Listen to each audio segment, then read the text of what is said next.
ကျမအမေဟာကျမရှိမှဒူးထောက်ပြီးမနေ့ကမှတွေ့တဲ့ယောက်ျားတစ်ယောက်တုန်းနဲ့ကောလိပ်ကနေကျောင်းမထွက်ဖို့ငိုယိုပြီးတော့တောင်းပန်ခဲ့တယ်။ဒါပေမဲ့ကျမကတော့ဘာလို့စာတင်နေရမှာလဲ။ကျမအလုပ်လုပ်မှာမဟုတ်တာလို့ပြန်ပြောခဲ့မိတယ်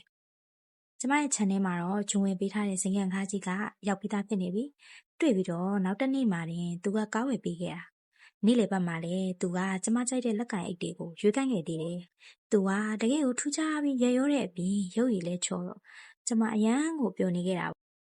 သူနဲ့ဆိုရင်ကျမလက်ကဘာလဲသွားနိုင်တယ်မိပင်လည်းဖြတ်နိုင်တယ်လို့ဒါပေမဲ့ကျမအမေကတော့ကျမကန်ကောင်းနေတာကိုလုံးဝမယုံကြည်ခဲ့ဘူးသမီးလေးဘဝမှာဘာမှအလကားမရဘူးအလွယ်တကူလည်းမရဘူးလို့အမေကပြောတယ်ကျမကတော့အမေဘဝမှာပဲဖြစ်ရင်ဖြစ်မှာပါကျမရဲ့အလှပနဲ့ဆိုရင်ဘဝကပုံမြင်တစ်ပုတ်လိုဖြစ်နေမှာလို့ပြန်ပြောခဲ့တယ်ကျမအမေရဲ့တောင်းပန်မှုတွေကိုလေးလိုရှုပြီးတော့ကြောင်းတက်မဲ့အစားဂျွန်နဲ့အတူပဲရစ်မှာတွားနေခဲ့တယ်ဟိုးအခုဆိုရင်ကျမရဲ့ဘဝလူကအရင်ဘဝထက်စားလို့ရှိရင်အများကြီးကွာခြားသွားတာပဲအဲ့ဒီအချိန်မှာပဲကျမကတွေးနေလိုက်တယ်အမေကတော့ကျမကြောင်းတက်ဖို့တစ်သက်လုံးရုန်းကန်ပြီးပတ်စံစုခဲ့ရပါမယ်ကျမကတော့အသက်ငယ်ငယ်လေးနဲ့အခုဆိုလို့ရှိရင်အိမ်ဖော်ရီနဲ့ special ကိုနေရပြီ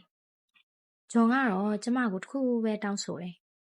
အဲ့ဒါကတော့သူ့ရဲ့ကင်မရာရှိမှာပုံစံမျိုးမျိုး post ပေးဖို့ပါပဲဂျွန်ကအချစ်လေးဒီနေ့မင်းအရန်လာနေတယ်ဒီထက်ပိုပြီးတော့တင်ကျက်တဲ့အင်ဂျီလေးတွေဝတ်လို့ရှိရင်မင်းနဲ့ကိုကြည့်ကောင်းပါပဲလို့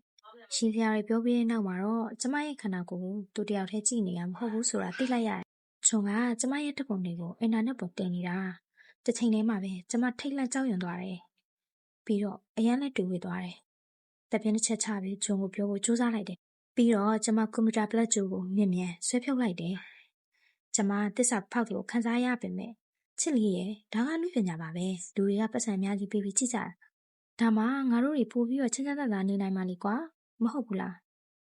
ကျမအဲ့ဒီအချိန်မှာပဲအမေပြောတာကမှားနေပြီလို့ကျမထင်ခဲ့မိတယ်ဓာတ်ပုံလေးရရင်နဲ့ကျမတို့လူ